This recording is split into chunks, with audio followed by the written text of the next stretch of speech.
Isang malugod na pagbati sa lahat ng manonood ng ating channel, ang ANG Aking Biyenan. Ang kuwentong ating tatalakayin ngayon ay pinamagatang Gabi-gabi, palihim na pumapasok ang aking 15 anyos na anak sa silid ng kanyang lolo upang doon matulog. Nagpanggap akong aalis para sa isang business trip, ngunit palihim akong bumalik at binuksan ang pinto. Natulala ako sa aking nasaksihan at hindi makapagsalita. Ang mga parol na gawa sa kabibe na nakasabit sa bintana ay nagbibigay ng isang mahinahong liwanag sa sahig na gawa sa malalapad na tabla ng Nara na nagdaragdag sa marangal at payapang kapaligiran ng aming lumang bahay na bato sa Vigan. Mayroong bahagyang halimuyak ng mga bulaklak ng kalachuchi sa hangin na humahalo sa amoy ng bagong lutong hapunan. Ang lahat sa bahay na ito ay pamilyar at tahimik, tulad ng nakaukit sa aking alaala. Ngunit sa gabing ito, ang payapang tagpong ito ay tila isang mabigat na pasanin sa aking dibdib.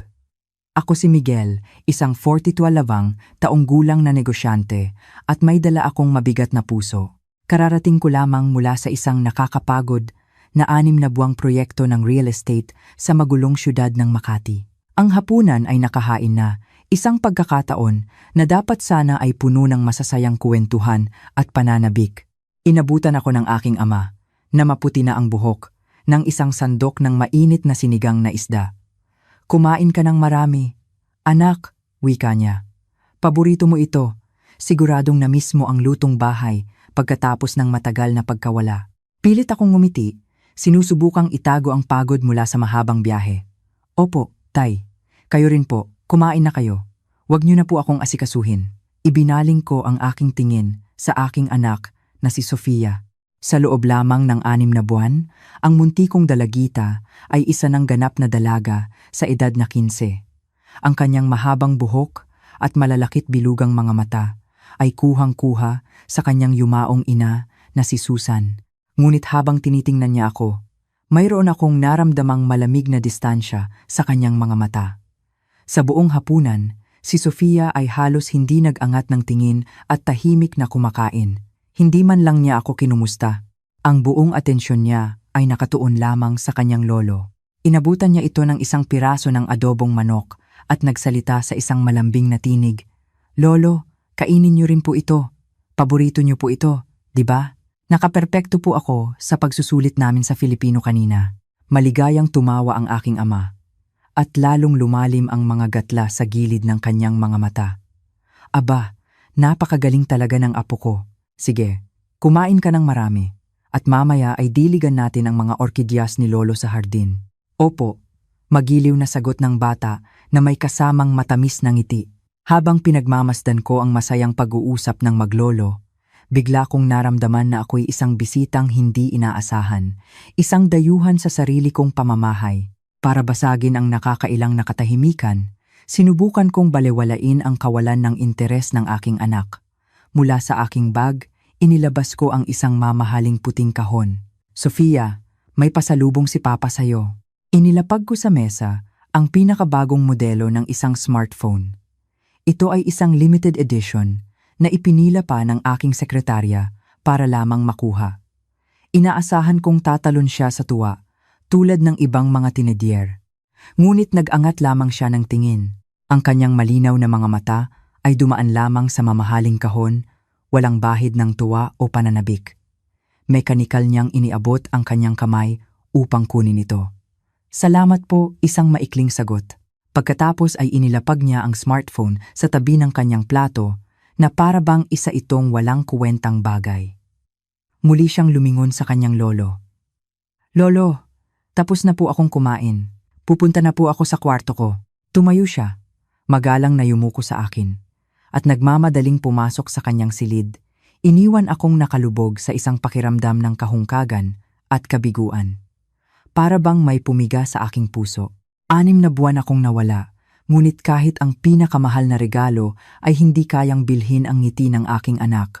Ako ay naging isang ganap na estranghero sa kanya. Nang gabing iyon, hindi ako makatulog. Ang aking silid ay pareho pa rin. Ngunit ang amoy ng lumang kahoy at ang malamig na hangin ng bahay na bato ay naging banyaga sa akin.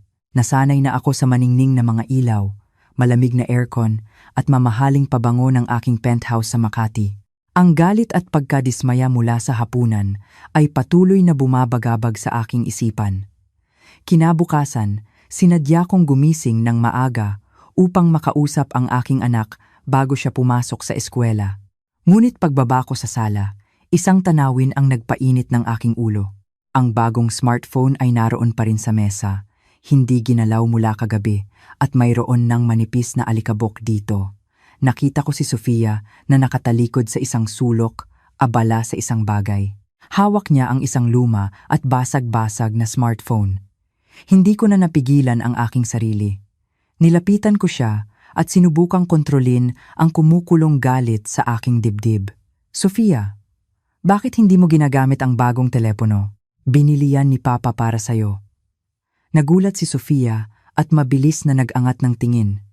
Ngunit sa halip na matakot, tiningnan niya ako ng isang kakaiba at mapanghamong tingin. Walang emosyon at mahinahon siyang sumagot. Ayos pa naman po ito. Masanay po ako dito.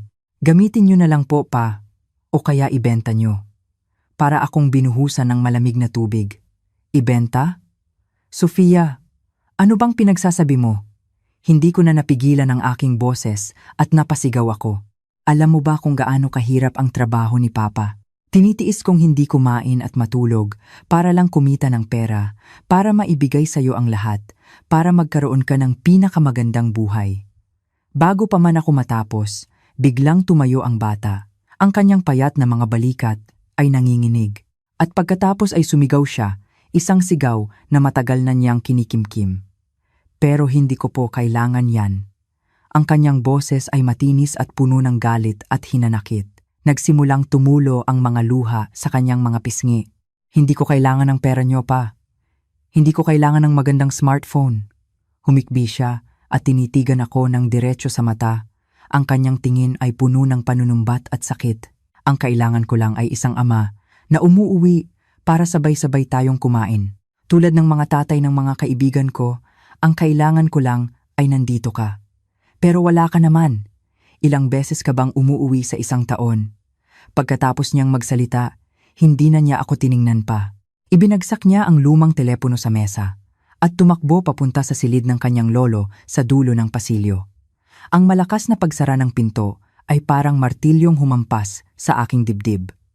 Naiwan akong tulala sa gitna ng sala. Ang mga salita ng aking anak ay libu-libong karayom na tumusok sa aking puso. Sobrang sakit. Akala ko, kayang ayusin ng pera ang lahat. Akala ko, kaya nitong bilhin ang pagmamahal at punan ang aking pagkukulang bilang isang ama. Ngunit nagkamali ako. Lubos akong nagkamali. Hindi na ako kailangan ng aking anak. Tulala kong pinanood ang likod ng aking anak na naglaho sa likod ng pinto ng silid ng aking ama. Isang pakiramdam ng kawalan ng magawa at galit ang sabay na umakyat sa akin. Ang galit na hindi ko mailabas sa isang 15 anyos na bata ay natural na naghanap ng ibang target. Ang aking ama. Ang kanyang labis na pag-aalaga at pagbibigay sa lahat ng gusto ni Sofia ang lumikha ng lahat ng distansyang ito. Dahil sa kanya, kinalimutan ng aking anak ang kanyang ama at naging isang batang lolos girl. Huminga ako ng malalim at pilit na pinigilan ang aking emosyon. Lumabas ako sa beranda kung saan inaalagaan ng aking ama ang kanyang mga orkidyas. Ang sinag ng araw sa umaga ay tumatagos sa mga siwang ng bubong at bumabagsak sa kanyang maputing buhok. Salungat sa kaguluhan sa aking isipan, ang aking ama ay mukhang napakapayapa at mahinahon. Tumayo ako sandali at maingat na pinili ang aking mga salita. Itay, medyo paos ang aking boses. Alam ko pong mahal na mahal niyo si Sofia, pero hindi po ba't masyado niyo na siyang kinukonsinti? 15 anyos na po siya, pero ang pagsagot niya sa akin ng ganoon ay sobrang kawalan ng galang. Huminto ang kamay ng aking ama sa pag-aayos ng mga dahon ng orkidyas. Hindi siya agad nag-angat ng tingin at dahan-dahang ibinaba ang gunting.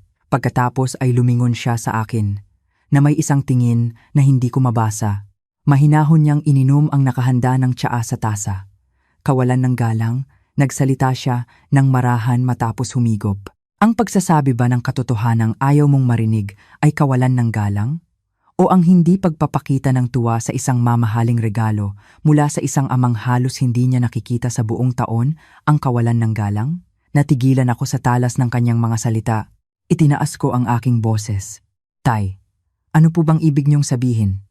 Hindi ba't nagpapakahirap akong magtrabaho para mabigyan kayo ni Sofia ng komportableng buhay? Kahit hindi ako nakakauwi, buwan-buwan akong nagpapadala ng sapat na pera para sa inyo. Pera. Bigla niyang ibinagsak ang tasa sa mesa. Tumalsik ang laman nito. Sa buong buhay ko, ngayon ko lang nakita ang aking ama na magalit ng ganoon. Ang kanyang mga mata ay namumula at matalim na nakatitig sa akin. Akala mo ba napakadakila ng pera mo? Sa tingin mo ba'y kayang palitan ng pera mo ang pagmamahal ng isang ama? Sa loob ng 15 na taon, sino sa tingin mo ang nag-aalo sa batang yan tuwing umiiyak siya? Sino ang nag-aalaga sa kanya buong gabi kapag may sakit siya? Sino ang naghahatid sa kanya sa eskwela araw-araw? Itinuro niya ako gamit ang nanginginig na kamay. Palagi kang wala. Ilang beses ka bang umuwi sa isang taon? Alam mo ba kung kailan ang kaarawan niya? Alam mo ba kung ano ang gusto niya at kung ano ang kinatatakutan niya? Wala kang alam. Ako ang nagpalaki at nagturo sa kanya. Wala kang karapatan na pumunta rito at magsalita tungkol sa paggalang. Wala kang karapatan. Ang bawat salita ng aking ama ay parang martilyong pumupukpok sa aking konsensya. Hindi ako makasagot dahil lahat ng sinabi niya ay totoo. Sa harap ng kanyang galit, naramdaman ko ang aking pagiging maliit at walang halaga. Doon ko napagtanto na sa pagitan namin ni Sofia, hindi lamang isang geograpikal na distansya ang namamagitan, kundi isang matibay na pader na nagngangalang lolo. Bumalik ako sa aking silid at malakas na isinara ang pinto. Isang matinding kalungkutan ang bumalot sa akin. Binuksan ko ang aking laptop at sinubukang mag-focus sa mga financial report, ngunit ang mga numero ay tila sumasayaw sa aking paningin. Ang umiiyak na mukha ni Sofia, ang kanyang mga mata na puno ng hinanakit at ang matigas na boses ng aking ama ay paulit-ulit na umalingaw-ngaw sa aking isipan. Ako ay isang matagumpay na negosyante na may daan-daang empleyado. At sa mundo ng negosyo, wala akong hindi kayang gawin. Ngunit pagdating sa sarili kong tahanan, ako ay isang bigong ama at isang masamang anak. Upang punan ang kahungkagan, ibinuhos ko ang aking sarili sa trabaho hanggang hating gabi. Pasado 11:00 na ng gabi nang, sa sobrang pagod, ay lumabas ako para uminom ng tubig. Tahimik ang buong bahay. Tanging ang huni ng mga kuliglig sa hardin ang bumabasag sa katahimikan. Habang naglalakad ako sa pasilyo, nakarinig ako ng isang napakahinang kaluskos. Huminto ako at pinakinggang mabuti. Ang tunog ay nagmumula sa direksyon ng silid ni Sofia. Kumunot ang aking noo at bumilis ang tibok ng aking puso. Dahan-dahan akong lumapit para tingnan kung ano ang ginagawa niya sa oras na iyon. Ngunit paglapit ko, dahan-dahang bumukas ang pinto ng kanyang silid. Sa ilalim ng malabong liwanag ng buwan na tumatagos sa bintana ng pasilyo, natigilan ako sa aking nakita. Hindi pantulog ang suot niya, kundi pang araw-araw na damit. Mahigpit niyang yakap-yakap ang isang unan at nakayapak. Ang kanyang kilos ay maingat, na parang isang magnanakaw. Hindi ko alam kung ano ang dapat kong gawin. Saan siya pupunta sa ganitong oras? Ngunit ang mas ikinagulat ko ay hindi siya papunta sa banyo o kusina, kundi sa direksyon ng silid ng aking ama sa dulo ng pasilyo. Nakita ko siyang kumatok nang mahina ng ilang beses. Agad na bumukas ang pinto at mabilis siyang pumasok. Sumara ang pinto at isang nakakakilabot na katahimikan ang muling bumalot sa pasilyo. Nakatayo lang ako roon na parang napako. Ano ang nangyayari? Isang 15 anyos na dalagita palihim na pumapasok sa silid ng kanyang lolo sa kalagitnaan ng gabi para matulog. Sinubukan kong maghanap ng isang makatwirang paliwanag. Siguro natatakot siya sa multo. Oo, luma na ang bahay na ito. Maraming madidilim na sulok, kaya natatakot siya at sa lolo niya siya tumatabi. Sinubukan kong pagaanin ang aking loob, ngunit isang kakaibang agam-agam ang sumibol sa aking isipan. 15 anyos na siya, hindi na siya bata. Bakit kailangan niyang gawin iyon ng patago? At bakit ganoon na lamang kadali siyang pinapasok ng aking ama? Isang magulo at madilim na pag-iisip ang nagsimulang pumasok sa aking isipan. Ang malabong pagdududang iyon ay sapat na para hindi ako makatulog buong gabi. Ang misteryosong kilos ng aking anak ay nagpalaki ng aking pangamba, at nang humalo ito sa galit mula sa aming pagtatalo ng aking ama, lalo itong nagpatibay sa aking determinasyon. Kailangan kong patunayan sa kanila na ako ang ama ni Sofia at ako ang taong kayang magbigay sa kanya ng pinakamagandang buhay. Kinabukasan, nagpasya akong gamitin ang tanging paraan na alam ko para bawiin ang aking awtoridad bilang ama: pera. Naalala ko ang luma at kumakalampag na bisikleta na ginagamit ni Sofia papunta sa eskwela. Nagpasya akong bigyan siya ng isang malaking sorpresa. Agad akong nagmaneho papunta sa pinakamalaking tindahan ng mga imported na electric scooter sa bayan at pinili ang pinakabagong modelo na may makinis na disenyo at kulay gatas. Ang presyo, 100,000 piso. Hindi ako nang hinayang. Kahit magkano, basta't makita ko lang na masaya ang aking anak at maramdaman niya ang aking pagmamahal. Dala ang makinang na electric scooter, pumasok ako sa bakuran. Ang moderno nitong itsura ay isang malaking kontras sa luma at antigong bahay na bato. Inilarawan ko sa aking isipan kung paano tatakbo si Sofia sa tuwa at yayakapin ako. "Sofia, may regalo si Papa!" Malakas kong tawag. Si Sofia at ang aking ama ay nag-aayos ng isang puno sa hardin. Nang marinig nila ang aking boses, sabay silang lumingon. Medyo nagulat si Sofia nang makita ang scooter, ngunit agad siyang tumingin sa kanyang lolo na may pag-aalinlangan. "Para po sa akin yan, pa." Mahina niyang tanong. "Oo naman," masigla kong sabi.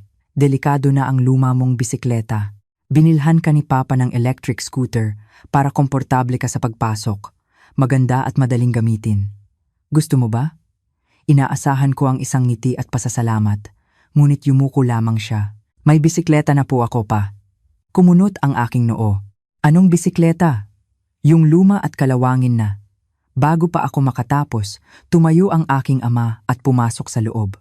Makalipas ang ilang sandali, lumabas siya dala ang isang lumang mini bicycle, ngunit hindi na ito kumakalampag. Ang bisikleta ay maingat na pininturahan ng isang magandang kulay CF-foam green at ang basket nito ay bagong lala na gawa sa yantok. Luma, ngunit mayroon itong isang mainit na pakiramdam. "Inayos to ni Lolo para sa apo ko," masayang sabi ng aking ama habang nakatingin sa kanyang apo. "Kulay na paborito mo." Sumigaw sa tuwa si Sofia at tumakbo para yakapin at haplusin ang bisikleta. "Wow! Ang ganda, Lolo. Maraming salamat po. Mas gusto ko po ito." Ang mga salitang iyon ay parang malamig na tubig na ibinuhos sa aking mukha. Naiwan akong nakatulala sa tabi ng 100,000 pisong scooter. Hindi man lang niya ito tiningnan. Ang aking pananabik ay biglang naglaho at napalitan ito ng kahihiyan at pakiramdam na binaliwala ako. Gumastos ako ng 100,000 para lamang makatanggap ng isang malamig na pagtanggi. Ang malinaw na tawa ni Sofia habang masaya sa kanyang lumang bisikleta ay lalong naging masakit sa aking pandinig. Ang galit at sama ng loob na ilang araw ko nang kinikimkim ay sa wakas ay sumabog. "Sofia, 100,000 yan." Sigaw ko, itinuturo ang scooter. "Hindi 2,000. Alam mo ba kung gaano yan kahalaga?" Natigilan si Sofia at nawala ang ngiti sa kanyang mukha. Natakot siya at nagtago sa likod ng kanyang lolo. "Imported na electric scooter yan." Nagpatuloy ako, wala na sa kontrol ang aking boses. "Hindi yan, basta-basta nakukuha. Nagpapakahirap si Papa para kumita ng pera para sa'yo. Tapos mas gusto mo pa yung kalawangin na yan? Itapon mo yan at gamitin mo to." Nang sabihin kong kalawangin, nakita ko ang pamumutla sa mukha ng aking ama. Mahigpit niyang hinawakan ang manibela ng bisikleta. Tumingin sa akin si Sofia at may namumuong luha sa kanyang mga mata. Pagkatapos ay humagulgol siya. Hindi niya ako sinagot, tumakbo lamang siya sa kanyang lolo at yumakap habang umiiyak. Ang kanyang iyak ay tila pumupunit sa katahimikan. Noon, nag-angat ng tingin ang aking ama. Ang kanyang dating maamong mga mata ay nag-aalab na ngayon sa galit. Nanginginig ang kanyang katawan, hindi dahil sa katandaan, kundi sa matinding galit. "Walang hiya ka, manahimik ka." Napako ako sa aking kinatatayuan sa kanyang sigaw. Ano ang tinawag mong kalawangin? Nanginginig niyang tanong. Itinuturo ang bisikleta. Ang bisikletang ito. Ilang buwan kong pinag-ipunan mula sa aking pensyon para makabili ng piyesa at maayos. Ako mismo ang nagpinta at naglala ng basket. Pagmamahal ko ito. Pero ikaw, lumapit siya at hinarap ako. Ang kanyang payat na katawan ay mas maliit kaysa sa akin. Ngunit ang kanyang presensya ay sapat na para ako'y manghina. Akala mo ba napakadakila ng pera mo? Na kaya mong bilhin ang lahat, pati ang puso ng batang yan? Balikan mo ang sarili mo. Anong karapatan mong pumunta rito at utusan siya? Anong karapatan mong turuan siya? Sa loob ng 15 na taon na kailangan ka niya, nasaan ka? Ngayon, babalik ka para tapakan ng pera mo ang dignidad naming maglolo? Lumayas ka. Lumayas ka sa pamamahay ko. Nakatayo lang ako roon, hindi makapaniwala sa aking narinig. Tinanggihan ng sariling anak, ininsulto at pinalayas ng sariling ama. Ang aking galit ay umabot sa sukdulan, ngunit kasabay nito, isang matinding kahihiyan at pagkadurog ang aking naramdaman. Tiningnan ko ang aking ama, na protektadong nakayakap kay Sofia, at ang aking anak na humihikbi sa kanyang likod. Nagtiimbagang ako at tumalikod. Lumabas ng tarangkahan na puno ng galit. Kailangan kong umalis, bago ako mawala sa sarili. Umalis ako ng bahay sa sobrang galit. Ngunit nang sumarado ang mabigat na tarangkahan sa aking likuran, napagtanto kong wala akong mapupuntahan. Isa akong bigo na pinalayas mula sa sarili kong tahanan. Nagpaikot-ikot ako sa vegan gamit ang aking sasakyan. Ngunit kahit ang makukulay na ilaw ay hindi nakapagpagaan ng aking loob. Sa huli, ipinarada ko ang sasakyan sa isang modernong coffee shop na nakatago sa isang eskinita, malayo sa antigong pakiramdam ng bayan. Kailangan ko ng hangin ng siyudad upang mahanap muli ang aking sarili. Umorder ako ng matapang na kape at binuksan ang aking laptop. Ang liwanag mula sa screen ay tumama sa aking mukha, ngunit blanko ang aking isipan. Bilyon-bilyong pisong kontrata, mga proyektong kailangan kong tapusin lahat ay biglang naging walang kabuluhan. Isinara ko ang laptop at hinilot ang aking sentido. Saan ako nagkamali? Nagtrabaho ako. Binigyan ko sila ng maginhawang buhay. Pero ang natanggap ko ay paghamak at panunumbat. Naisip kong bumalik na lang agad sa Maynila. Doon ako tunay na nabibilang. Biglang tumunog ang aking telepono. Ang numero ng aking tita, na halos hindi ko nakakausap. Inayos ko ang aking boses at sinagot ito. Hello tita, si Miguel po ito. Mula sa kabilang linya, narinig ko ang malamig at nang uuyam na boses ng aking tiyahin. Agad kong naramdaman ang tono niya. Oh Miguel, nakauwi ka na pala? Akala ko nakalimutan mo na ang daan pa uwi. Kumunot ang aking noo. Isang masamang kutob ang aking naramdaman. Opo tita, ilang araw na po ako rito. Bakit po? Umubo siya at biglang hininaan ang kanyang boses na para bang may malaking sikreto siyang sasabihin. Miguel, ngayong nandyan ka, dapat siguro ay pagtuunan mo ng pansin ang nangyayari sa pamamahay niyo. Huwag kang mabibigla sa sasabihin ko. Tungkol to sa anak mong si Sofia. Alam mo namang 15 anyos na siya. Diba? Hinigpitan ko ang hawak sa telepono. Ano po ang ibig niyong sabihin? Ang kanyang boses ay muling naging matalas at puno ng malisya. Kumakalat ang tsismis sa buong bayan. Gabi-gabi raw, pumapasok si Sofia sa kwarto ng tatay mo at doon natutulog. Sa tingin mo ba tama yan? 15 anyos na, hindi na bata. Sabi ng mga tao, baka may ipinagbabawal na relasyon na ang lolo at apo mo. Ang hawak kong tasa ng kape ay nahulog sa mesa at nabasag. Nabingi ako. Ipinagbabawal na relasyon. Isang karumal-dumal at masamang salita na hindi ko kailanman naisip. Nanginginig ang buong katawan ko. Tita, ano pong sinasabi niyo? Sino pong nagkakalat ng ganyang tsismis? Aba, sino pa? Hindi naman magkakaroon ng usok kung walang apoy, di ba? Ikaw ang ama, kaya dapat ikaw mismo ang mag-imbestiga.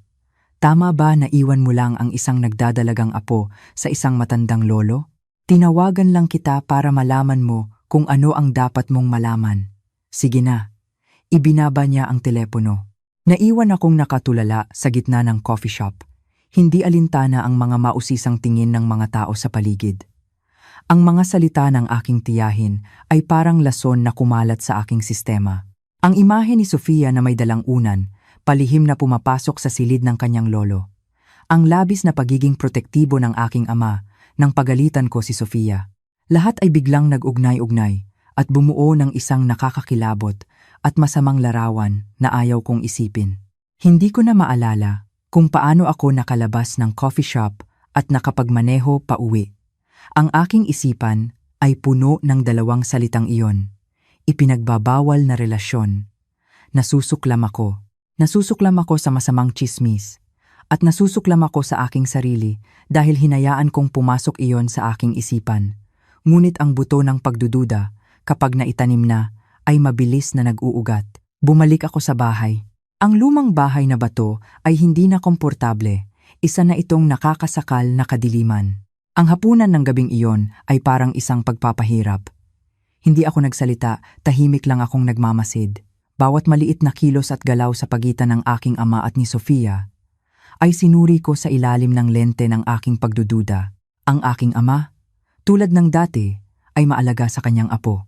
Hinimayan niya ng isda si Sofia. Kumain ka ng marami, apo. Maganda sa mata ang isda at lagi kang nagpupuyat sa pag-aaral. Tinanggap ni Sofia ang plato at ngumiti sa kanyang lolo. Salamat po, lolo. Kayo rin po, kumain ng marami. Ang ngiti ng aking anak ay kasing linaw pa rin ng isang anghel. Ngunit sa hindi malamang dahilan, kinilabutan ako habang pinagmamasdan sila. Ito ay isang paglalambing na, para sa akin bilang isang ama, ay hindi na komportable. Isang komplikadong emosyon ang sumibol sa aking dibdib. Selos.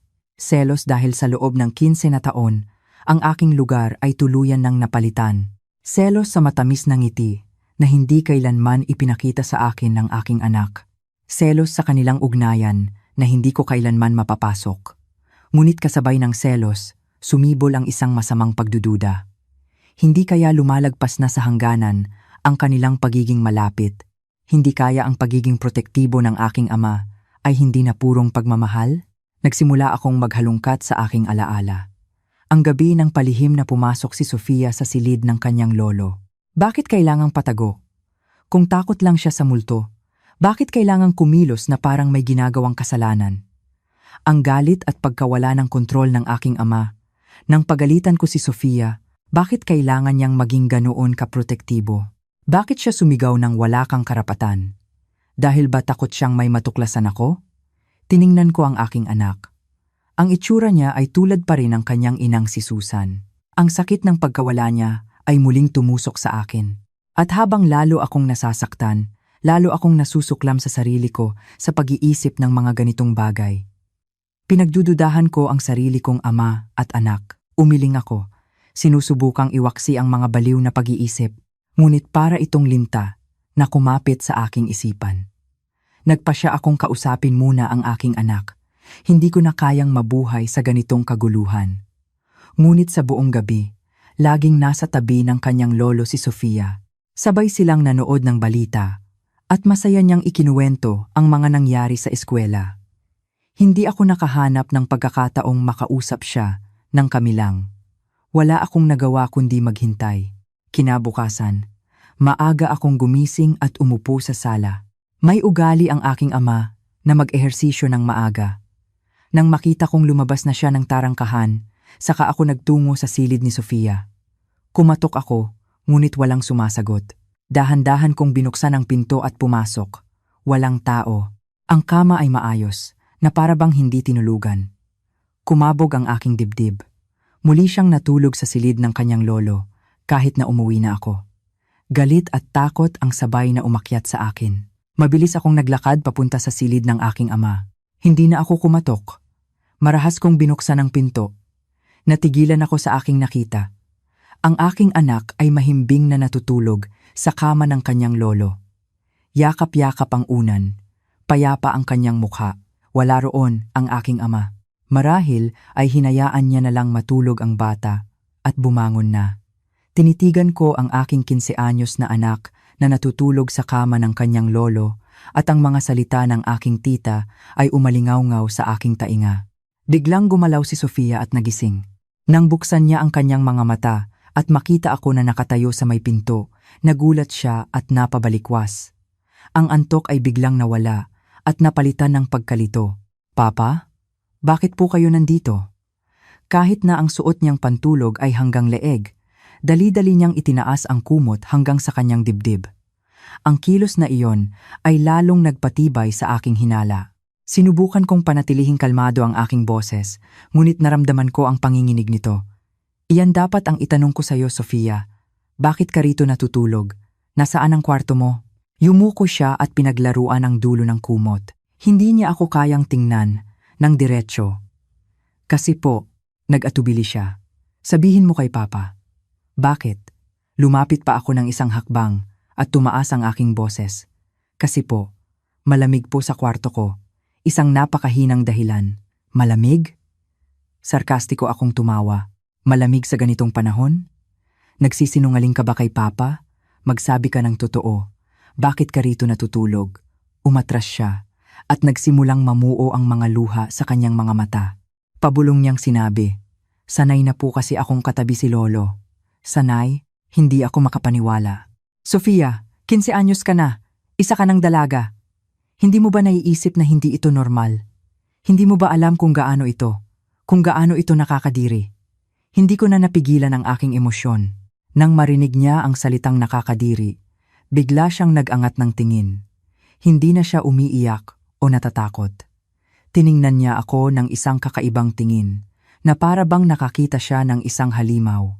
Pagkatapos, walang imik siyang tumayo, tinulak ako, at tumakbo palabas ng silid papunta sa kanyang kwarto, at malakas na isinara ang pinto.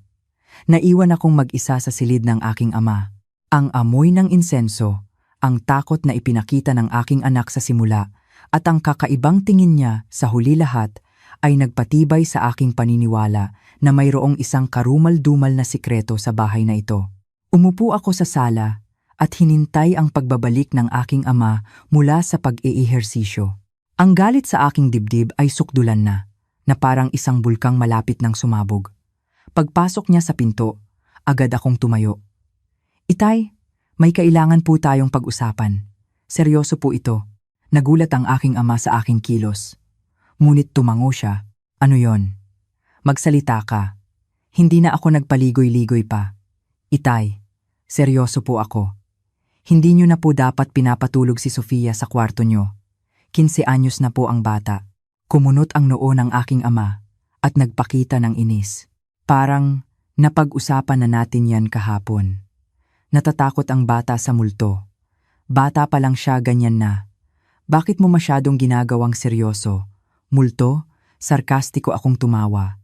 Tay, tama na po ang paglilihim. Alam niyo po ba kung ano ang pinag-uusapan ng mga kapitbahay tungkol sa atin? Ang lolo at ang apo. Hindi ko kayang bigkasin ang masamang salitang iyon. Nagbubulungan po sila na hindi normal ang pamilya natin. Naiintindihan niyo po ba? Inaasahan kong magugulat siya o mahihiya o kahit man lang mag-aalala. Ngunit hindi. Tiningnan niya ako at ang kanyang gulat ay napalitan ng galit. Malakas niyang inihampas ang kanyang baston sa sahig. Sino? Sinong walang hiya ang nagsasabi niyan? Mas malakas pa siyang sumigaw. Saan mo napulot ang walang kuwentang tsismis na yan?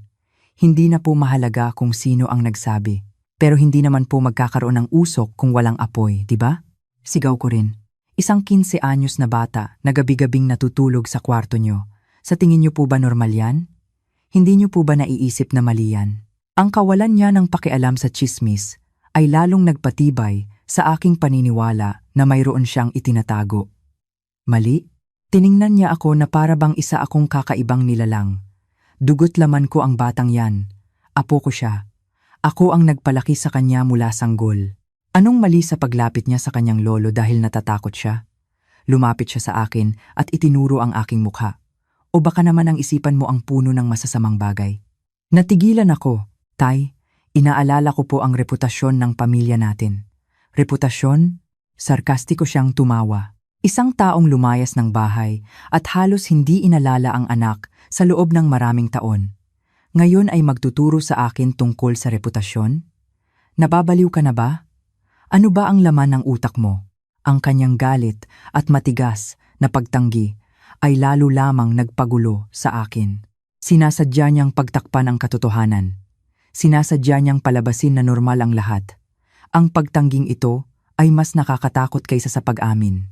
Umatras ako, nasusuklam, hindi ko na siya mapagkakatiwalaan. Wala akong mapagkakatiwalaan sa bahay na ito. Ang imahe ng aking anak na natatakot sa silid ng aking ama, ang masamang tsismis ng aking tiyahin at ang hindi normal na pagiging protektibo ng aking ama, lahat ay bumuo ng isang nakakakilabot na larawan. Isang larawan na hindi ko kayang tingnan o talikuran. Hindi ko na kayang manirahan sa bahay na ito. Hindi ko kayang huminga ng parehong hangin habang may ganitong masamang pagdududa. Ngunit hindi ko rin kayang iwan ang aking anak dito. Isa akong negosyante. Sanay akong lutasin ang mga problema gamit ang lohika at ebidensya. Ngunit hindi na gumagana ang rasonableng pakikipag-usap sa kanila. Sila ay isa ng matibay na alyansa. Kailangan kong makita. Gamit ang sarili kong mga mata. Ang tanging paraan para mailantad nila ang kanilang sikreto ay kung iisipin nilang umalis na ako kapag nawala na ang kanilang depensa. Isang plano ang nabuo sa aking isipan. Isang malupit, ngunit kinakailangang plano. Kinabukasan, dala ang aking maleta, bumaba ako sa sala. Ang hangin sa bahay ay parang yelo sa lamig. Nang makita ako ni Sofia, agad niyang ibinaon ang kanyang mukha sa kanyang pagkain. Walang ni isang bati. Ang aking ama ay tahimik na nagbabasa ng dyaryo na para bang hindi niya ako nakikita. Ang kanilang katahimikan ay lalong nagpatibay sa aking desisyon. Tumayo ako sa may pinto, inayos ang aking lalamunan, at nagsalita sa pinakakalmadong boses na kaya ko. May biglaang emergency sa Maynila. Tumawag ang partner ko at kailangan kong sumakay ng eroplano ngayong umaga. Baka abutin ako ng 1 linggo. Maingat kong pinagmasdan ang kanilang reaksyon. Mula sa likod ng dyaryo, isang tuyong, lang ang narinig ko mula sa aking ama. Hindi man lang siya tumingin. Ngunit ang kamay ni Sofia na humahalo sa kanyang pagkain ay biglang huminto. Malinaw kong nakita ang bahagyang panginginig ng kanyang balikat. Hindi niya ako tiningnan, ngunit nahuli ko ang isang mabilis na sulyap bago niya muling ibinaba ang kanyang tingin. Isang tingin ng pag-iwas, ngunit mayroon itong halong isang bagay na hindi ko mapangalanan. Takot ba? O ginhawa? Ang maikling sulyap na iyon ay sapat na para kumirot ang aking puso. Hinihintay nila akong umalis. Gusto talaga nilang umalis ako. Sige, pagbibigyan ko kayo. Bibigyan ko kayo ng oras at espasyo para ilantad ang nakakadiring sikreto na itinatago ninyo. Aalis na po ako, Tay. Sofia, mag-iingat ka. Nagbigay ako ng isang formal na paalam at hinila ang aking maleta. Ang tunog ng mga gulong nito sa sahig na bato ay tila masakit sa tainga. Sumarado ang mabigat na pinto sa aking likuran. Hindi ako pumunta sa airport. Nagmaneho ako papunta sa isang kalapit na probinsya at kumuha ng isang kwarto sa isang mamahaling hotel na may tanawin ng dagat. Kailangan ko ng isang moderno at malinis na espasyo para hugasan ang nakakasakal na pakiramdam ng lumang bahay na bato. Umupo ako sa isang silid na may malamig na aircon at tiningnan ang dagat, ngunit ang aking isipan ay nag-aalab. Sanay ako sa mundo ng mga numero, ng malinaw na mga kontrata. Hindi ko matiis ang ganitong malabo at maruming sitwasyon. Pinatay ko ang aking telepono at pinutol ang lahat ng komunikasyon. Sinubukan kong magtrabaho, ngunit imposible. Paulit-ulit na bumabalik sa aking isipan ang imahe ng aking anak na may dalang unan at ang galit na mukha ng aking ama. Mali siguro ako, sinubukan kong sabihin sa aking sarili. Pagmamahal lang yon ng isang lolo. Ngunit ang tsismis ng aking tita at ang kanilang mga reaksyon ay winasak ang mahinang lohikang iyon. Hindi magkakaroon ng usok kung walang apoy. Paulit-ulit itong umalingaw-ngaw sa aking tainga. Umupo ako sa hotel room at tiningnan ang orasan. Ang oras ay napakabagal. 7:00. 8:00. Kumain na kaya sila? 9:00. Ano na kaya ang ginagawa nila? 10:00. Sinimulan na kaya nila ang kanilang sikreto? Bawat oras na lumilipas, lalong lumalaki ang aking pagkasuklam. Para akong isang hayop na na-corner at handa ng sumalakay. 11:00 ng gabi. Hindi ko na kayang maghintay pa. Oras na. Tumayo ako at kinuha ang susi ng aking sasakyan. Ang puso ko ay kumakabog ng malakas. Isang tibok na may halong takot, galit, at isang napakaliit na pag-asa na sana ay mali ako. Nagmaneho ako pabalik sa Vigan na parang baliw. Ang 30 minutong biyahe ay parang isang siglo. Ang pamilyar na daan pauwi ay tila napakabanyaga. Pagdating ko sa bayan, ang lahat ay tahimik. Tanging ang malabong pulang ilaw mula sa mga parol ang nagbibigay liwanag sa kalye. Maganda ito sa umaga, ngunit sa gabi, mayroon itong isang madilim na aura na para bang nagtatago ito ng maraming sikreto. Ipinarkada ko ang sasakyan, ilang daang metro ang layo mula sa bahay. Naglakad ako sa dilim, maingat na hindi gumawa ng ingay. Ang hangin ng gabi sa Vigan ay malamig at mamasa-masa. Tumayo ako sa harap ng maliit na pinto sa gilid ng bahay at, gamit ang nanginginig na kamay, ipinasok ang susi. Ang tuyong tunog ng pagbukas nito ay tila nakakakilabot sa katahimikan ng gabi. Pumasok ako sa bakuran. Ang bahay ay walang imik, tahimik. Sa sandaling iyon, iniisip ko na ang pinakamasamang eksena. Pinigilan ko ang aking hininga at maingat na tinawid ang bakuran. Ang halimuyak ng mga bulaklak ng dama de noche ay banayad na kumakalat. Paboritong amoy ito ni Susan noong nabubuhay pa siya. Ngunit ngayon, nasusuklam ako sa amoy na iyon. Maingat kong itinulak ang pinto. Mabigat na kahoy. Mabuti na lang at laging nilalagyan ng langis ng aking ama kaya hindi ito umingit. Madilim sa loob. Tanging ang malabong liwanag ng buwan mula sa gitnang hardin ang tumatagos. Tumayo ako ng ilang segundo hanggang masanay ang aking mga mata sa dilim. Natatakot akong baka marinig ang malakas na tibok ng aking puso. Alam ko kung saan ako unang pupunta. Sa silid ni Sofia. Kung natutulog siya sa kanyang silid, kung sa madaling araw lang siya pupunta sa silid ng kanyang lolo, baka may pag-asa pang maayos ang lahat. Sa unang pagkakataon sa loob ng 15 na taon, nagdasal ako. Nagdasal akong sanay isa akong masamang tao, isang amang may maling akala sa kanyang pamilya. Naglakad ako ng nakayapak sa lumang sahig. Ang lamig na tumatagos sa aking talampakan ay tila umaabot hanggang sa aking mga buto. Ang pasilyo ay mahaba at madilim. Tumayo ako sa harap ng pinto ng silid ng aking anak. Bahagyang nakabukas ito. Itinulak ko ito ng dahan-dahan. Ang liwanag ng buwan ay direktang tumatama sa loob. Walang tao sa silid. Ang kama ay maayos pa rin, tulad noong umalis siya kaninang umaga. Hindi man lang siya pumasok sa kanyang silid, hindi man lang siya nagpanggap na natulog doon. Wala na akong maisip. Ang lahat ng rason at kontrol ng isang matagumpay na negosyante ay naglaho. Habang papalapit ako sa silid ng aking ama, huminto ako. Handa na akong sipain ang pinto. Ngunit hindi ito nakasara, bahagyang nakabukas ito. At mula sa siwang, hindi isang madilim na silid ang nakita ko, kundi isang malabong, kumikislap na liwanag. Hindi ito tulad ng isang night lamp. Ito ay isang mainit na dilaw na ilaw. Kumabog ang aking puso.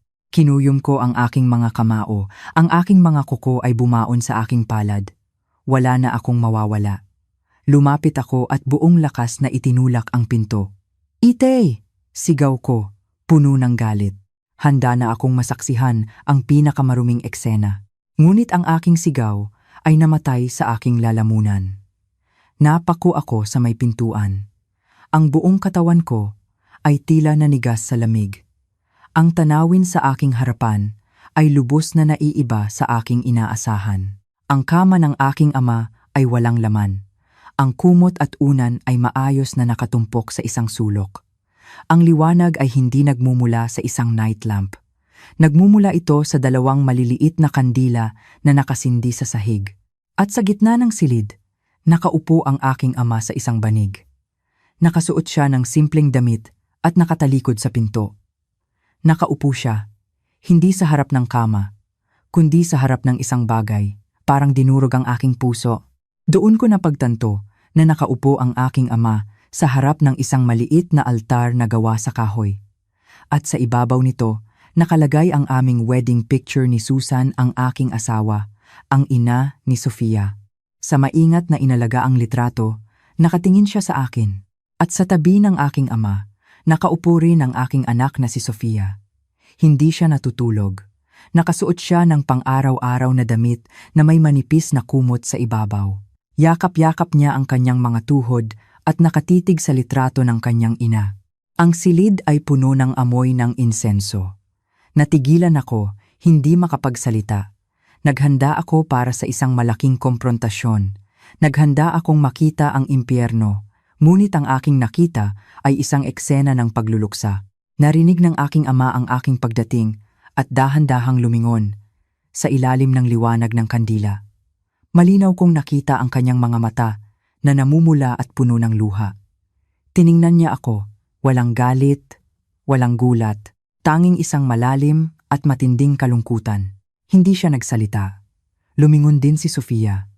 Nagulat siya nang makita ako at isang takot ang dumaan sa kanyang mga mata. Ngunit agad siyang yumuko. Ang aking galit ay biglang naglaho at napalitan ito ng isang nakakatakot na kahungkagan at pagkalito. Mali ako. Ngunit kung mali ako, ano ang nangyayari rito? Sa kalagitnaan ng gabi, sa harap ng altar ng aking asawa, napako ako sa may pintuan. Tuyo ang aking lalamunan, at ang galit na sigaw ay nanatiling nakabara sa aking dibdib. Ang tanawin sa aking harapan ay hindi marumi o makasalanan tulad ng aking inakala. Puno lamang ito ng nakakadurog na kalungkutan. Dahan-dahang lumingon ang aking ama. Sa ilalim ng liwanag ng kandila, malinaw ang kanyang namumulang mga mata. Tiningnan niya ako hindi nagulat, hindi galit, walang bahid ng pagtatago ng kasalanan. Tiningnan niya lang ako ng isang pagod at dismayadong tingin. Tay, Sofia, nauutal kong sabi, garalgal ang aking boses. Anong ginagawa niyo rito? Gabing-gabi na. Isang tanong na walang kabuluhan. Tiningnan ko ang altar, ang litrato ni Susan, at isang malamig na kaba ang gumapang sa aking likuran. Isang malabong alaala, isang bagay na pilit kong ibinaon ang gustong lumabas. Nanatiling tahimik ang aking ama. Yumuko na lang siya at muling ibinaling ang tingin sa altar. Ang kanyang pagkadismaya ay mas mabigat kaysa sa libu-libong sermon. Si Sofia ang bumasag sa katahimikan. Hindi niya ako sinagot. Bigla siyang humagulgol. Hindi ito isang iyak ng pagtatampo o sama ng loob. Ito ay isang iyak ng matinding takot. Na para bang may nakikita siyang hindi ko nakikita. Inay, sigaw niya. Ang kanyang matinis na boses ay pumunit sa katahimikan. Inay, natatakot po ako. Huwag po kayong umalis. Huwag niyo po akong iwan. Ang lamig-lamig po, inay. Isinubsob niya ang kanyang mukha sa isang lumang saya na nakapatong sa altar at nanginginig ang buong katawan. Hindi ito iyak ng isang 15 anyos na dalaga, kundi iyak ng isang nawawala at desperadong munting bata. Parang may dumurog sa aking puso. Inay, natatakot ako. Bakit niya tinatawag ang kanyang ina? Bakit niya sinasabing natatakot siya at nilalamig? Tulala kong tiningnan ng altar ang insenso, ang mga kandila at ang litrato ni Susan at pagkatapos, nakita ko ang petsa. Gamit ang nanginginig na kamay, kinuha ko ang aking mamahaling smartphone at binuksan ito. Ang malamig na asul na liwanag ay tumama sa aking mukha. Mayo, 15. Napako ako sa aking kinatatayuan at nanlamig ang buong katawan ko. Nakalimutan ko. Talagang nakalimutan ko. Masyado akong abala sa mga numero at kita ng aking proyekto sa Maynila at sa aking sariling maruming pagdududa. Nakalimutan kong anibersaryo ngayon ng kamatayan ni Susan. Ang araw na pumanaw ang aking asawa. Nag-angat ako ng tingin sa aking ama. Ang kanyang mga mata ay nakapako pa rin sa litrato ni Susan. Hindi siya umiiyak. Ngunit ang kanyang sakit ay mas malalim pa kaysa sa mga luha. Nagsalita siya. Ang kanyang boses ay paos at pagod, ngunit wala na ang galit ng mga nakaraang araw. Tanging isang walang katapusang kalungkutan. Masyado ka nang matagal sa Maynila, pabulong niyang sabi, na para bang kinakausap ang sarili. Masyado kang naging abala, kaya siguro nakalimutan mo na. Huminga siya ng malalim. Isang mabigat na buntong hininga. Lumingon siya sa akin. Ang kanyang tingin ay hindi na pagkadismaya, kundi awa. Ngayon ang dahan-dahan niyang sinabi, Ang bawat salita ay parang martilyong humahampas sa aking dibdib. Anibersaryo ng kamatayan ng asawa mo, Miguel. Napaupo ako sa sahig. Nawalan ng lakas ang aking mga binti. Lumuhod ako sa likuran nilang dalawa. Anong ginawa ko? Selos? Galit? At pinagdudahan kong mayroong incestuous na relasyon ang sarili kong ama at anak. Gumawa ako ng isang maruming plano para mahuli sila sa akto. Ngunit lahat ng ito ay dahil lamang sa aking sariling kapabayaan at kataksilan. Hindi lang ako isang masamang ama, isa rin akong walang kuwentang asawa. Habang abala ako sa aking masasamang pag-iisip, ang aking anak ay nagdurusa sa pangungulila sa kanyang ina. Ang aking ama, sa halip na ako, ang nagsisindi ng insenso para sa aking asawa at nananatili sa tabi ng aking anak sa anibersaryo ng kamatayan ng kanyang ina. Kahihiyan, pagsisisi, at pagkasuklam sa sarili ang kumulo sa loob ko. Hindi ko kayang mag-angat ng tingin. Gumapang ako palapit sa altar. Lumuhod ako sa tabi ng aking ama. Susan, isinubsob ko ang aking ulo sa malamig na sahig. Patawarin mo ako. Patawad, bumuhos ang aking mga luha. Sa unang pagkakataon sa loob ng maraming taon, umiyak ako. Hindi dahil sa pagkawala, kundi dahil sa aking sariling pagiging karumal-dumal. Ang aking iyak ay humalo sa hikbi ni Sofia. Ang silid ay nabalot ng kalungkutan. Itinaas ng aking ama ang kanyang payat na kamay at marahang tinapik ang aking balikat at pagkatapos ay hinaplos ang likod ni Sofia. "Huwag ka nang umiyak, apo," sabi niya. Garalgal ang kanyang boses. "Malulungkot ang inay mo kapag nakita kanyang ganyan. Tahan na, nandito si Lolo." Nag-angat ako ng tingin. Malabo ang lahat dahil sa aking mga luha. "Tay, bakit po? Bakit po siya ganito katakot?" Huminga ng malalim ang aking ama, tinitingnan ang kanyang apo na may awa. "Trauma, Miguel. Mula nang mamatay ang ina niya, ganyan na siya, hindi mo alam dahil palagi kang malayo. Kapag malapit na ang anibersaryong ito, hindi siya makatulog, na parang isang takot na sisiw." Itinuro niya si Sofia, na nakasubsob pa rin ang mukha sa lumang saya. Binabangungot siya. "Miguel, isang panaginip kung saan nakikita niya ang kanyang ina. Nag-iisa sa ilalim ng ulan. Napakalamig daw. Isang panaginip kung saan tinatawag siya ng kanyang ina. Taon-taon, pareho. Natatakot siya sa dilim at natatakot siyang mag-isa. Sabi niya, ang kanyang silid ay masyadong malamig at malungkot. Noon ko lang napagtanto na ang sinabi niyang malamig ang kanyang silid ay hindi kasinungalingan, hindi dahil sa panahon, kundi isang lamig na dulot ng kalungkutan at takot. Itinuro ng aking ama ang altar. Kapag hindi siya makatulog, dito siya tumatakbo.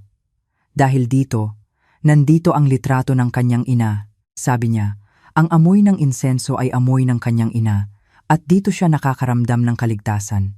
Parang may tumusok sa aking puso. Ang aking anak ay nagtiis sa takot na ito sa loob ng maraming taon at wala akong kaalam-alam. Pero bakit? Bakit sa gabi? Bakit patago? Tanong ko. Dahil takot siya sa'yo. Sagot ng aking ama. Takot siyang pagagalitan mo siya, na pagbabawalan mo siyang pumunta rito, tulad ng ginawa mong pagdududa sa kanya kaninang umaga. Sinabi ko sa kanya na ayos lang, na nandito si Lolo para protektahan siya, pero takot pa rin siya sa'yo. Kinuha ng aking ama ang isang luma at kupas na notebook mula sa altar. Pumupunta siya rito, yayakapin ang damit ng kanyang ina, at magpapabasa nito. Kapag binasa ko ito, doon lang daw siya makakatulog. Binuksan niya ang notebook. Ito ang tala-arawan ni Susan, ang pamilyar na sulat kamay niya. Mula noong ipinagbubuntis ka niya hanggang bago siya pumanaw, nanginginig ang boses ng aking ama. Para sa iyo niya ito isinulat. Bawat taon sa araw na ito, kailangan kong umupo rito, magsindi ng kandila at basahin ito para ipaalala sa kanya kung gaano siya kamahal ng kanyang ina. Kailangan kong magbasa hanggang sa makatulog siya sa aking kandungan. Doon lang natatapos ang mahabang gabi. Tiningnan ko ang tala-arawan, ang aking anak na pagod na sa kaiiyak, at ang aking matandang ama. Ang sikretong inimbento ko ang ipinagbabawal na relasyon ay hindi lamang isang insulto sa kanila, kundi pati na rin sa kaluluwa ng aking yumaong asawa. Lumuhod pa rin ako sa sahig. Ang lamig na tumatagos sa aking pantalon ay hindi kasing lamig ng yelo sa aking puso. Tinitigan ko ang lumang talaarawan sa kamay ng aking ama. Naramdaman kong wala akong karapatang hawakan ang gamit ng aking asawa. Huminga ng malalim ang aking ama. Hindi niya ako tiningnan, kundi ang litrato ni Susan. Hindi lang ito isang talaarawan. Mahina niyang sabi, may isang sulat diyan sa loob. Isang sulat na isinulat ng ina mo. Para sa'yo. Pero masyado kang naging abala. At bago ko pa maibigay sa'yo, na maalam na siya. Iniabot niya sa akin ang notebook. Basahin mo. Para malaman mo kung ano ang kinalimutan mo. Nanginginig ang aking mga kamay. Kaya't hirap akong hawakan ito. Nagpirma ako ng bilyon-bilyong kontrata at gumawa ng mga desisyon na nagpabago sa kapalaran ng aking kumpanya. Ngunit hindi ako kailanman kinabahan ng ganito. Binuksan ko ang notebook. Sa huling pahina, may nakasingit na isang kupas na sobre. Ang malambot at nanghihinang sulat kamay ni Susan. Para sa aking asawang si Miguel. Huminga ako ng malalim. Ang amoy ng lumang papel at insenso ay pumasok sa aking dibdib. Binuksan ko ang sulat. Miguel, kapag binabasa mo na ito, marahil ay wala na ako sa tabi mo at ng ating anak. Sabi ng doktor, wala na raw akong gaanong oras. Hindi ako takot mamatay, Miguel. Ang kinatatakutan ko lang ay baka kapag nawala na ako, walang maiiwan sa tabi ni Sofia. Masyado pa siyang bata. Tumulo ang aking mga luha at nabasa ang kanyang sulat. Alam kong abala ka sa malaking proyekto mo sa Maynila, na ginagawa mo ito para sa ating kinabukasan, para bigyan kami ng mas magandang buhay. Hindi ako kailanman nagreklamo. Pero Miguel, natatakot ako. Ang anak natin, kamukha ko siya. Mukhang matapang sa labas, pero marupok at sensitibo sa loob. Kailangan ka niya. Isa lang ang hihilingin ko sa'yo, Miguel. Kung may mangyari sa akin, mangako ka. Umuwi ka. Kahit gaano ka kaabala, huwag kang mawawala ng ganito katagal. Huwag mong hayaang lumaki ang anak natin na walang pagmamahal ng isang ama. Mahalaga ang pera, pero hindi nito kayang palitan ang init ng iyong yakap. Mangako ka, Miguel. Doon nagtatapos ang sulat. Isinubsob ko ang aking mukha. Nalukot ang sulat sa aking kamay. Hindi ako nangako. Wala ako roon. Noong araw na pumanaw siya, nasa isang meeting ako sa Maynila. Umuwi lang ako para makita ang kanyang huling hininga. At pagkatapos ng libing, agad akong bumalik para ayusin ang isang problema sa proyekto. Akala ko iyon ang tama, isang sakripisyo. Ngunit nagkamali ako. Hindi ko lang nakalimutan ang anibersaryo ng kanyang kamatayan. Kinalimutan ko rin ang kanyang huling habilin, ang kanyang tanging pakiusap. Pinabayaan ko ang aking anak. Ginawa ko ang bagay na pinakakinatatakutan niya. Nag-angat ako ng tingin kay Sofia. Pagod na siya at nakatulog na sa kandungan ng kanyang lolo. Sinira ko ang aking pangako sa mga buhay at sa mga pumanaw.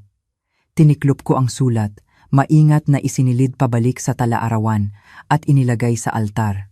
Naramdaman kong wala na akong lakas. Napaupo ako sa sahig at sumandal sa isang haligi. Tahimik pa rin ang silid, tanging ang tunog ng nasusunog na kandila at ang mahinang paghinga ni Sofia ang maririnig. Tiningnan ako ng aking ama. Ang kanyang tingin ay lumambot na. Wala na ang mabigat na pagkadismaya. Tanging pagod na lang. Ngayon, naiintindihan mo na ba? Mahina niyang tanong. Tumango ako. Parang may bumara sa aking lalamunan. Opo, naiintindihan ko na po. Isa po akong walang kuwentang tao. Umiling ang aking ama. Hindi ka walang kuwenta. Nadala ka lang ng agos ng pera at ambisyon. Masyado kang napalayo hanggang sa nakalimutan mo na ang daan pa uwi. Tiningnan niya si Sofia na natutulog. Gamit ang kanyang kulubot na kamay, marahan niyang hinaplos ang buhok nito. Alam mo ba kung bakit ganyan na lang ang pagkapit niya sa akin? Hindi lang dahil sa multo o sa bangungot, dahil takot siyang iwanan. Miguel, kumunot ang aking noo. Nagpatuloy siya. Ang kanyang boses ay malungkot. 7 taong gulang siya noon. Nagkaroon ako ng matinding trangkaso at naospital ako ng 3 araw. Nasa Maynila ka. Halos hindi ka umuuwi. Ipinakiusap ko sa tita mo na bantayan siya. Ngunit sa ikalawang gabi, Tumakas siya. Sa gitna ng malakas na ulan, naglakad siya. Miguel, isang 7 taong gulang na bata, naglakad ng halos 2 kilometro sa ulan para hanapin ako sa ospital. Nang makita ko siya, basang-basa, nanginginig at putlang-putla, bago ko pa siya mapagalitan, yumakap siya sa akin at humagulgol. Huminto ang aking ama at pinunasan ang kanyang mga luha. Habang umiiyak, sinabi niya sa akin. Tumingin siya sa akin at binigkas ang bawat salita ng malinaw. Wala na po si inay. Kayo na lang po ang natitira sa akin, lolo. Huwag niyo po akong iiwan tulad ni itay. Huwag po kayong mamamatay, lolo. Natatakot po ako. Parang may matalim na bagay na tumusok sa aking puso. Huwag niyo po akong iiwan tulad ni itay. Sa isipan ng isang bata, ang aking pag-alis para magtrabaho, ang aking pagkawala, ay katumbas ng pagkamatay ng kanyang ina. Ang pag-alis ko ay nangangahulugang inabandona ko siya. Mula noon, nagpatuloy ang aking ama. Hindi na siya makatulog mag-isa. Gabi-gabi, kailangan niyang tumakbo sa aking silid. Kailangan niyang makita na nakahiga ako roon para mapanatag. Takot siya na kapag ipinikit niya ang kanyang mga mata at iminulat muli, mawawala na rin ako tulad ng kanyang ina at tulad mo. Noon, naintindihan ko ang lahat, kung bakit niya kinamuhian ang aking mamahaling mga regalo, kung bakit ganoon na lang ang kanyang reaksyon nang pagalitan ko siya, kung bakit niya kailangang protektahan ng husto ang kanyang lolo. Dahil sa kanyang mundo, ang kanyang lolo na lang ang kanyang pamilya. At ako ay isang taong nawala na, isang amang matagal nang namatay sa kanyang puso. Ang mga salitang iyon tulad mo ay paulit-ulit na umalingaw-ngaw sa aking isipan. Sa loob ng maraming taon, ano ba ang iniisip ko? Akala ko, nagtatayo ako ng isang imperyo, na kumikita ako ng malaking pera para mabigyan siya ng magandang buhay. Ang penthouse sa Makati, ang mamahaling sasakyan, ang mga business trip, akala ko, simbolo iyon ng aking tagumpay at sakripisyo. Ngunit ano ang isinakripisyo ko? Isinakripisyo ko ang aking pamilya, ang kabataan ng aking anak, ang katandaan ng aking ama, at ang pangako ko sa aking yumaong asawa. Tiningnan ko ang aking mga kamay, sanay na pumirma sa mga tseke at humawak ng mamahaling baso ng alak. Kailan ko huling niyakap ang aking anak? Kailan ko huling ipinagluto ang aking ama? Naalala ko ang araw na pumanaw si Susan. Umuwi ako, pero para lang sa kanyang huling hininga. Pagkatapos ng libing, agad akong umalis para sa isang mahalagang kontrata. Sinabi ko sa sarili ko na kailangan kong kumita para hindi maghirap si Sofia. Ngunit nagkamali ako. Hindi pera ang kailangan niya. Isang ama, isang pamilya ang kailangan niya.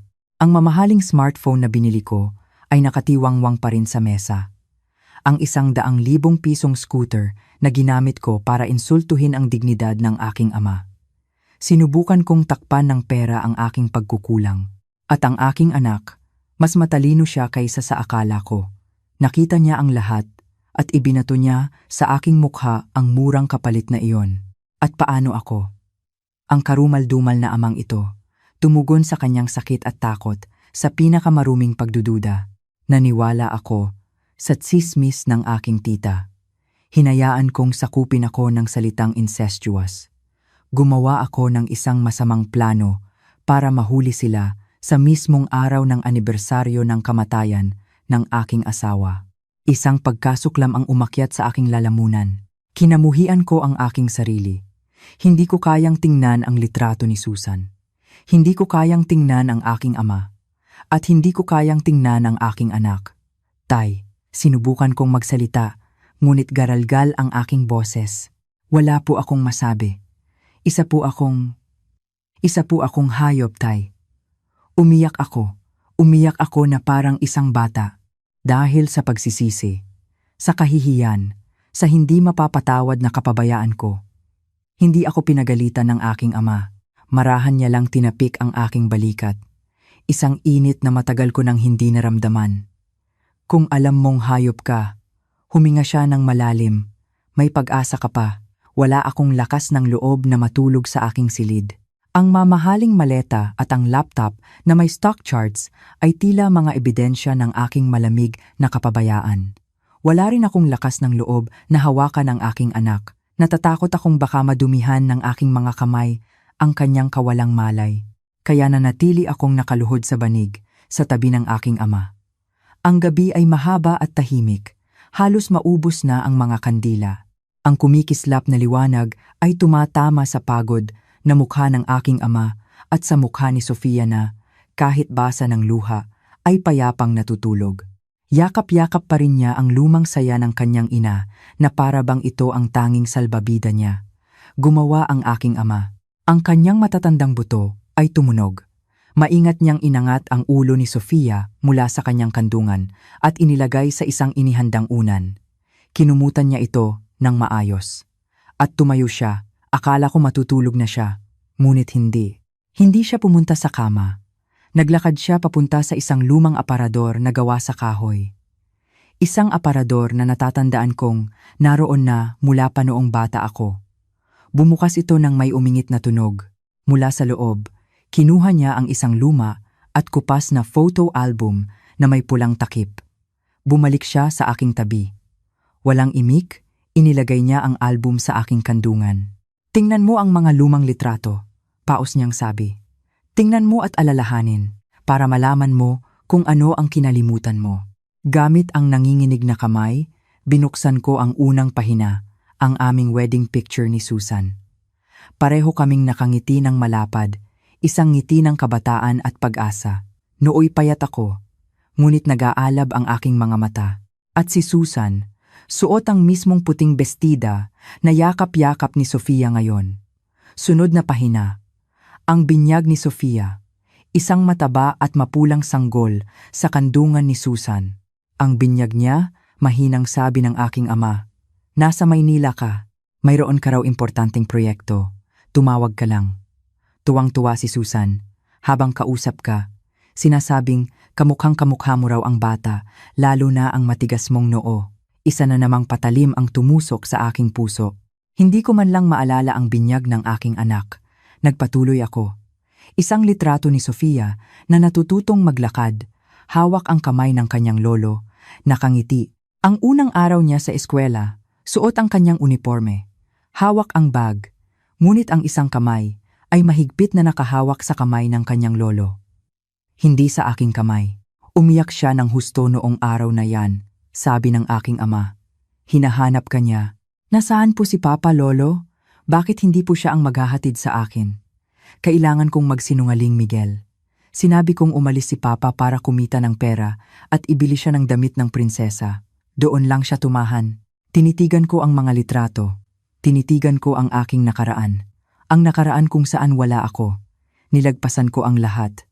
Ang lahat, kaming mag-ama, sa ilalim ng kumikislap na kandila, ay isa-isang binuklat ang mga pahina ng aking nawawalang alaala. Sa labas, nagsisimula ng mag-umaga. May narinig akong tilaok ng manok. Ang pinakamahabang gabi ay sa wakas ay nagwawakas. Nang pumasok ang unang sinag ng araw sa bintana, itinaboy ng liwanag ang dilim. Ang silid ay lumamig at ang amoy ng insenso ay lalong tumapang. Nakasandal pa rin ako sa haligi, hindi gumagalaw. Ang aking mamahaling damit ay lukot na at puno ng alikabok. Ang aking buong katawan ay naninigas at masakit. Ngunit ang sakit na iyon ay walang-wala kumpara sa kahungkagan ng aking kaluluwa. Pagod na rin ang aking ama. Nakasandal siya sa altar, nakapikit, at ang lumang album ay nakabukas pa rin sa sahig. Sa pahina kung saan hawak ng maliit na kamay ni Sofia ang kamay ng kanyang lolo. Isang buhay kung saan ako ay lubos na wala. Tiningnan ko sila, ang aking ama at ang aking anak. 2 taong umaasa sa isa't isa sa loob ng 15 na taon. Habang ako'y nasa labas, hinahabol ang mga walang kuwentang bagay. Noon ko napagtanto na hindi lang ako isang dayuhan. Isa akong kriminal. Biglang gumalaw si Sofia. Nagising siya sa isang maliit na ingay. Kinusot niya ang kanyang mga mata. Antok pa. Inilibot niya ang kanyang tingin ang altar, ang kanyang pagod na lolo, at pagkatapos, tumigil ang kanyang tingin sa akin. Biglang nawala ang kanyang antok. Nakita kong napahinto siya sa paghinga. Nanlaki ang kanyang mga mata at ang pagkalito ay napalitan ng takot. Mabilis siyang umatras. Tinitigan niya ako ng isang tingin na puno ng pag-iingat. Papa, ang kanyang boses ay mahina at nanginginig, puno ng hindi paniniwala. Gusto kong magsalita. Nandito si Papa anak. Patawad. Ngunit parang may bumara sa aking lalamunan. Hindi ako makapagsalita dahil sa kahihiyan at pagsisisi. Ang aking katahimikan ay tila nagkumpirma sa kanyang pinakamasamang takot. Dali-dali niyang tiningnan ang damit ng kanyang ina, nayakap pa rin niya, at pagkatapos ay tumingin ulit sa akin. Namutla siya. Bakit po kayo nandito pa? Garalgal niyang tanong. Hindi po ba't umalis kayo? Kailan po kayo bumalik? Ang aking katahimikan ay nakakabingi. Hindi ko alam kung saan magsisimula, kung paano ipapaliwanag ang aking pagdating, kung paano aaminin ang aking kasalanan. Nakaupo lang ako roon, na parang isang masamang ama na nahuli sa akto. Ngunit si Sofia, sa gitna ng kanyang matinding takot, ay binigyan ng ibang kahulugan ang aking katahimikan. Akala niya, ito ang katahimikan bago ang isang pagsabog ng galit. Nagising din ang aking ama sa ingay.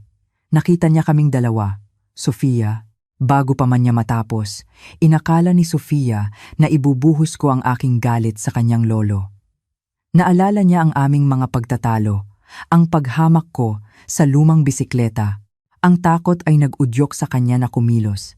Bigla siyang dumapa sa sahig.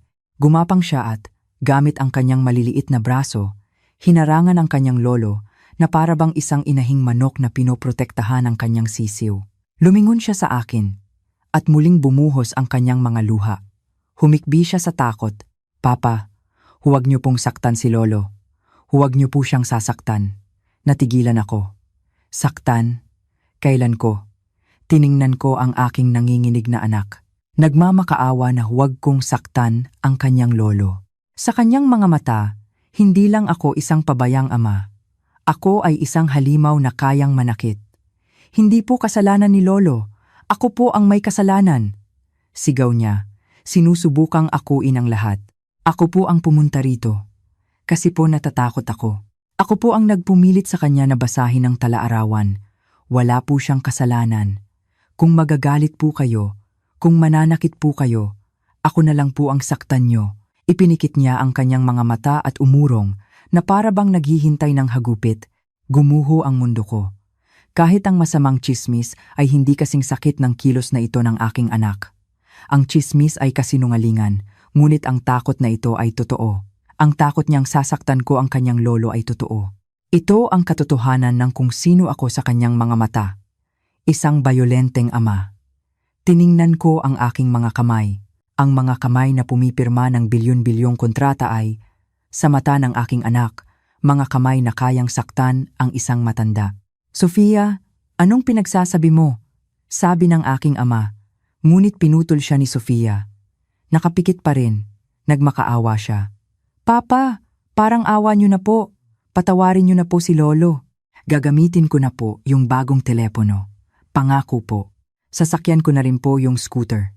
Susundin ko na po kayo. Huwag niyo lang po siyang sasaktan. Ang mga salitang iyon ang huling patalim na tumusok sa aking nanigas ng puso. Sinusubukan niyang makipagkasundo sa akin gamit ang mismong mga regalong ginamit ko para insultuhin siya. Handa siyang talikuran ang kanyang sariling dignidad para protektahan ang kanyang lolo. Mali ako. Isang pagkakamaling hindi mapapatawad. Wala na akong masabi. Ang lahat ng paghingi ng tawad ay walang silbi sa harap ng kanyang matinding takot. Huminga ako ng malalim. Hindi ako tumayo. Nanatili akong nakaluhod. Dahan-dahan, gumapang ako palapit sa kanya. Narinig niya ang kaluskos at lalo siyang nanginig. Huwag po, Papa. Hindi ako nagsalita. Dahan-dahan kong inilahad ang aking dalawang kamay. Mga kamay na walang laman at nanginginig. Hindi mga kamay na mananakit, kundi mga kamay na humihingi ng tawad. Dahan-dahan niyang iminulat ang kanyang mga mata. Nakita niya akong nakaluhod sa kanyang harapan, nakalahad ang mga kamay. Hindi niya naintindihan. Parang may bumara sa aking lalamunan. Pilit kong nagsalita. Hindi mananakit si Papa. Garalgal ang aking boses. Sofia, si Papa. Hindi ko matapos. Wala akong karapatang humingi ng tawad. Isa lang ang kaya kong gawin, lumapit pa ako. At sa lahat ng paglalambing na kaya kong tipunin, niyakap ko siya. Nanigas siya, para siyang isang kwerdas ng gitara sa tensyon. Napahinto siya sa paghinga. Naramdaman ko ang kanyang payat na katawan, ang amoy ng kanyang buhok, ng insenso, at ng lumang damit lahat ay humalo at nagpabuhos sa aking mga luha. Niyakap ko siya ng mahigpit. Patawad, humikbi ako sa kanyang balikat. Masama si Papa. Nagkamali si Papa. Patawad, anak. Patawad, tay. Naramdaman kong naninigas pa rin siya. Hindi ko siya binitawan. Niyakap ko lang siya para maramdaman niyang hindi ako isang halimaw. Hindi na aalis si Papa, bulong ko. Para sa kanya, para sa aking ama, at para sa kaluluwa ni Susan. Dito na si Papa. Kasama mo. Nakauwi na si Papa. Totoo. Hindi ko alam kung gaano kami katagal na ganoon. Hanggang sa naramdaman kong dahan-dahang lumuwag ang kanyang katawan. Hindi na siya tensyonado, nawala na ang takot. At naramdaman ko ang kanyang maliliit na braso na nag-aatubili, ngunit dahan-dahang yumakap sa aking leeg. Sa sandaling iyon, humagulgol siya. Hindi na isang iyak ng takot. Isang iyak na naglabas ng lahat ng kalungkutan at pangungulila na matagal na niyang kinimkim. Niyakap niya ako ng mahigpit, na para bang natatakot na baka mawala na naman ako. Sa unang pagkakataon sa loob ng 15 na taon, tunay kong niyakap ang aking anak. Kaming tatlong henerasyon, ay nakaupo sa malamig na sahig, hanggang sa tuluyang lumiwanag ang umaga. Tumigil ang iyak, at isang matinding pagod at kakaibang pagkailang ang naiwan. Ang pinakamahabang gabi ay tapos na, ngunit wala sa amin ang nakakaalam kung ano ang susunod na gagawin. Ang aking ama ang bumasag sa katahimikan. Tapos na ang gabi. Mag-ayos na tayo at bumaba para mag-agahan. Magluluto ako ng lugaw. Aalis na sana siya, ngunit dali-dali akong tumayo. Tay, tawag ko. Maupo na po kayo. Pagod na po kayo. Nagulat silang dalawa. Ako, si Miguel, na sanay mag-utos at kumain sa mga 5-star hotel, ay nagsasabing magluluto sa kusina. Ako na po ang mag-aagahan. Nagmadali ako papunta sa kusina. Luma pa rin ito. Hindi ako nagluto sa loob ng halos 20 taon. Binuksan ko ang ref. Halos walang laman. Ilang itlog, kaning lamig, at sibuyas. Sige, sinangag. Iyon lang ang alam kong lutuin. Itinaas ko ang manggas ng aking mamahaling damit. Naghanap ako ng kawali, ng mantika, nasaan ang toyo, para akong isang hangal sa sarili kong kusina. Binati ko ang itlog, nahulog ang balat. Iginisa ko ang bawang, nasunog agad. Inilagay ko ang kanin, buo-buo, nagpanich ako.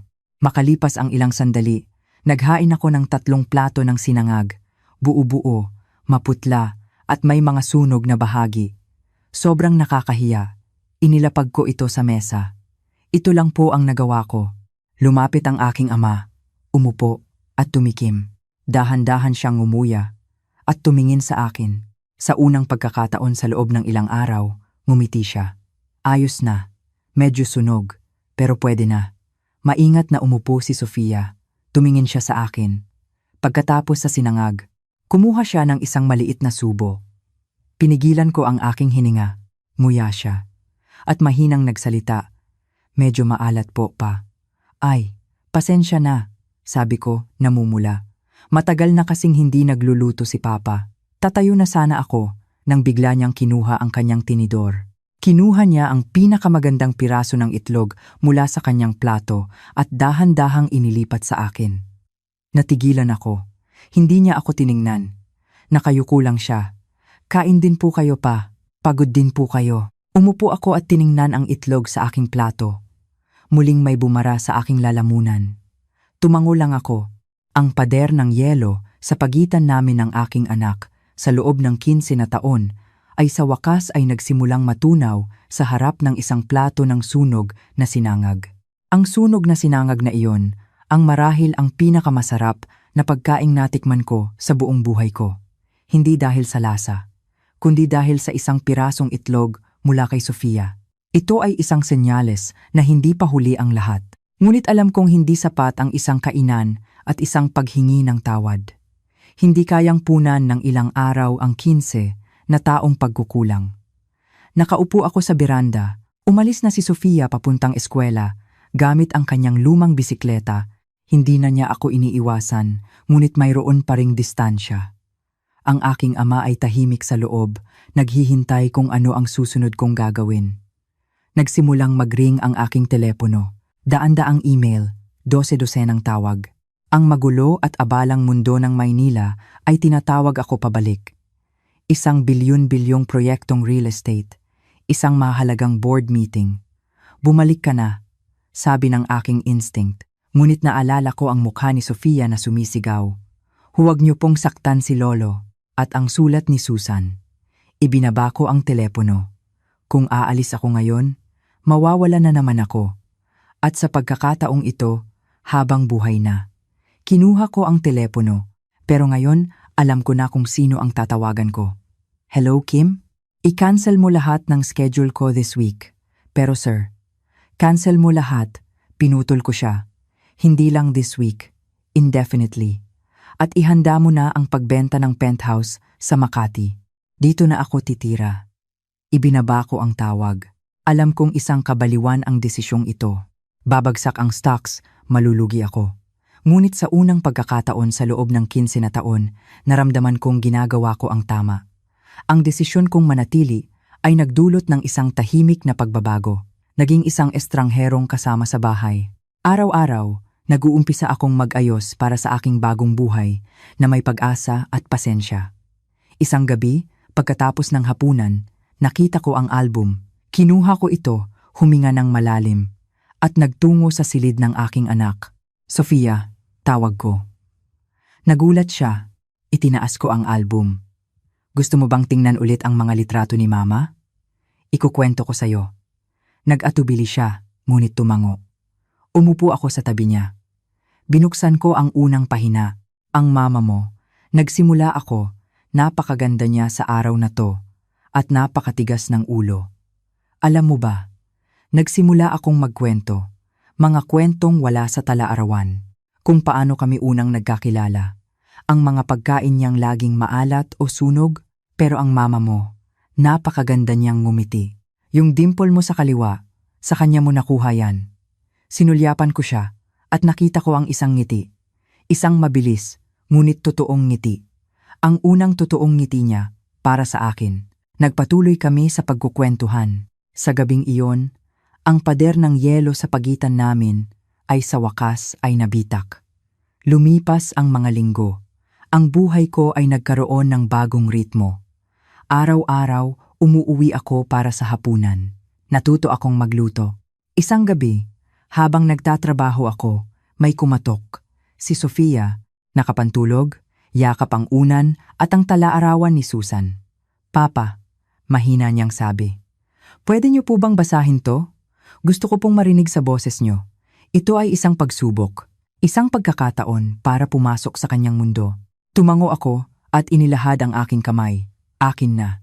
Sinimulan kong basahin ang tala-arawan tungkol sa akin, sa mga alaalang kinalimutan ko. Nag-angat ako ng tingin. Nakikinig siya, malalaki, at nagniningning ang kanyang mga mata. Nang gabing iyon, hindi siya pumunta sa silid ng kanyang lolo. Nakatulog siya sa isang silya sa aking silid. At buong gabi, binasahan ko ang aking anak ng mga kwento tungkol sa kanyang ina. Sa unang pagkakataon sa loob ng 15 na taon, hindi na malamig ang aking silid. Isang taon ang mabilis na lumipas. Ibinenta ko na ang aking penthouse. Ang aking opisina ay isa na lang maliit na silid. Mas kaunti ang aking kinikita, ngunit mas mayaman ang aking pakiramdam. Isang hapon, habang naglalaro kami ni Sofia ng chess sa beranda at nagkakape ang aking ama, biglang dumating ang aking tita. Natigilan siya nang makita ako. Miguel, hindi ka pa umaalis? Mukhang nalulugi na ang negosyo mo ah. Ngumiti lang ako ng payapa. Hindi po tita, maganda pa rin po ang negosyo, pero nakahanap na po ako ng mas magandang lugar. Nakauwi na po ako. Tiningnan ko si Sofia. Checkmate. Hindi na intindihan ng aking tita. Umismid siya at umalis. Ang mundo ng pagdududa at selos ay hindi na kami kayang abutin. Nang gabing iyon, anibersaryo ng kamatayan ni Susan. Hindi na palihim, Kaming tatlo ay magkakasamang nag-ayos ng altar. Ako ang unang nagsindi ng insenso. Tumayo ako sa harap ng litrato ng aking asawa, hawak ang kamay ng aking anak. Susan, bulong ko, nakauwi na ako. Tinupad ko na ang pangako ko, medyo huli. Pero huwag ka nang mag-alala. Tumayo si Sofia sa aking tabi. Hindi na siya umiiyak. Tahimik niyang tiningnan ang litrato ng kanyang ina at sumandal sa aking balikat. Wala nang takot sa silid na iyon. Tanging amoy ng insenso at ang halimuyak ng isang pamilya. Hindi ko alam kung ano ang mangyayari sa hinaharap. Ang alam ko lang, sa loob ng 15 na taon, hinanap ko ang kung ano-ano para lang matuklasan na ang tunay na kaligayahan ay narito lang pala. Sa lumang bahay na bato na ito, sa tawa ng aking ama, at sa balikat ng aking anak, kung saan siya payapang sumasandal.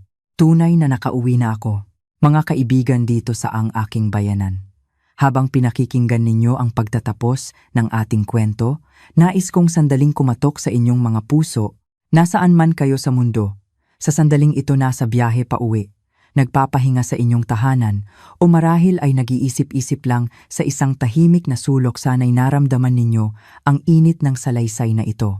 Ano ang tumatak sa inyong puso at isipan? Anong aral o damdamin ang iniwan sa inyo ng paglalakbay ni Miguel, Sofia, at ng kanilang lolo? Lubos kong nais marinig ang inyong mga saloobin.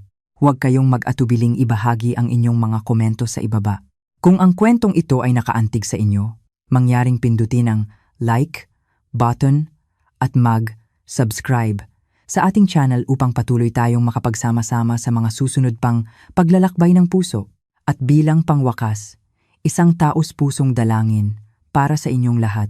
Naway lagi ninyong mahanap ang daan pabalik sa inyong tunay na tahanan, hindi lamang sa isang istrukturang bato o kahoy, kundi sa mainit na yakap at pag-unawa ng inyong pamilya. Naway hindi kailanman maging huli ang lahat para bumawi, magmahal at magpatawad. Hanggang sa muli nating pagkikita,